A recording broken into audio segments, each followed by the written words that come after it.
Hello बच्चों, हमारा YouTube channel learner express 84 में स्वागत है आपको। कैसे हैं आप सब? हम समझते हैं अच्छे होंगे। हालांकि अभी बिहार की स्थिति, मौसम जो है से ठीक नहीं है, वर्षा हो रही है। हम आपके लिए बोर्ड परीक्षा से संबंधित जो है कुछ महत्वपूर्ण भूगोल के प्रश्न लेकर के आए हैं, ऑब्जेक्टिव सवाल। और ये सवाल के बाद आपको कुछ खास लोग मतलब जो है लघु उत्तरीय प्रश्न भी दिए जाएंगे जिसे आप याद रखेंगे।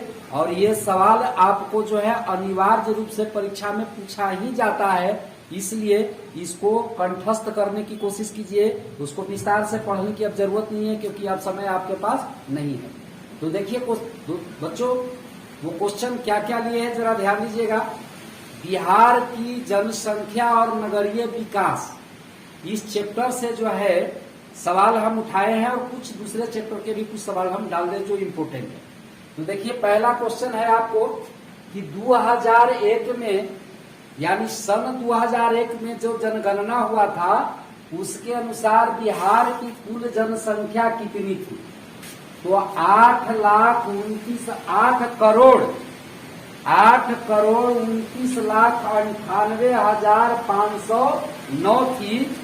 ऑप्शन आपको जो है उसमें लिखा है 8 करोड़ से कम, 8 करोड़ से अधिक, इस तरह से करके। तो आप देख रहे हैं 8,29,98,509 है, तो 8 करोड़ से तो बेसी है, तो आप ऑप्शन मारेंगे 8 करोड़ से अधिक। 2001 के जनगणना के अनुसार बिहार की जनसंख्या थी 8 करोड़ से अधिक। या पूरा क्लियर याद रखना है तो 8,29,98,509 थी। अब देखिए 1991 से 2001 के दौरान यानी 10 साल के दौरान, एक दशक में बिहार की जनसंख्या वृद्धि दर कितना प्रतिशत था? तो वो था 28.63%। यह आपके ऑप्शन से लिया गया है, हालांकि किताब में आपको लिखा है 28.62%। तो 62 और 63 में विशेष कोई अंतर नहीं है। याद रखिएगा आप लोग कि 1991 से 2001 के दौरान बिहार की जनसंख्या वृद्धि दर 28.63% था, यानी इतनी तेजी से बढ़ा है। तीसरा क्वेश्चन है बिहार में ग्रामीण आबादी कितना प्रतिशत है? तो बिहार में ग्रामीण आबादी यानी कि जो गांव में रहने वाली जनसंख्या है वो है 89.5%। तो 100% तो पूरा जनसंख्या होता है। अब 100 में से 89.5% को घटाएंगे तो बाकी बचेगा 10.5%, तो वो शहरी आबादी है। तो फिर अगर अगला क्वेश्चन आपको पूछा जाता है कि बिहार की नगरीय आबादी यानी कि शहरी आबादी कितना प्रतिशत है, तो 10.5%। याद रखिएगा कितना? 10.5% नगरीय आबादी और 89.5% ग्रामीण आबादी है, यानी गांव में रहने वाले लोग। अगली बात क्या है? 2001 के जनगणना के अनुसार बिहार में प्रति वर्ग किलोमीटर कितने लोग रहते हैं? प्रति वर्ग किलोमीटर के मतलब समझते हैं ना? 1 वर्ग किलोमीटर क्षेत्रफल में यानी कि 1 किलोमीटर लंबा और 1 किलोमीटर चौड़ा, दोनों का गुणनफल हो जाता है 1 वर्ग किलोमीटर। तो 1 वर्ग किलोमीटर में कितने व्यक्ति रहते हैं? तो 881। 2001 के जनगणना के अनुसार है, अभी उसके बाद जनगणना हुआ नहीं है। एक बार सर्वे हुआ था 2007 में, तो जनसंख्या जो है 9 करोड़ के पार कर गई थी बिहार की। तो अभी ध्यान दीजिएगा इस पर, 2001 के जनगणना के अनुसार बिहार में प्रति वर्ग किलोमीटर 881 व्यक्ति रहते हैं। कितना? 881 व्यक्ति रहते हैं। आगे क्या है? बिहार के सबसे घनी आबादी वाला जिला कौन है?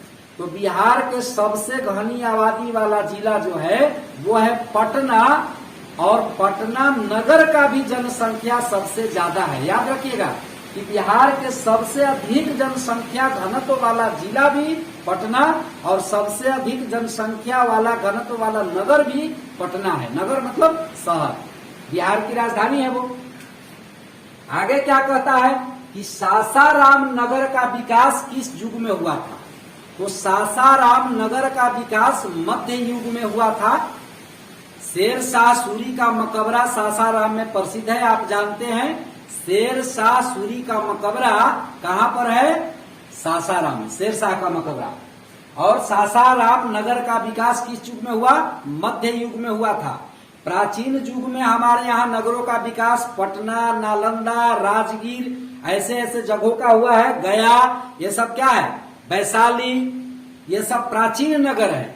मध्य युग में सासाराम का विकास हुआ है। तो याद रखिएगा, बिहार अविभाजित बिहार में, अविभाजित के मतलब जब बिहार का बंटवारा नहीं हुआ था, यानी जब झारखंड अलग नहीं हुआ था, एक ही में था, तब बिहार का एकमात्र नियोजित नगर कौन था? तब वो था टाटा नगर। टाटा नगर ही एक नियोजित नगर था बिहार का। कब? अविभाजित बिहार में, यानी कि जब झारखंड अलग नहीं हुआ था तब। लेकिन आपको पता है कि नवंबर 2000 ईस्वी में जो है झारखंड को अलग कर दिया गया।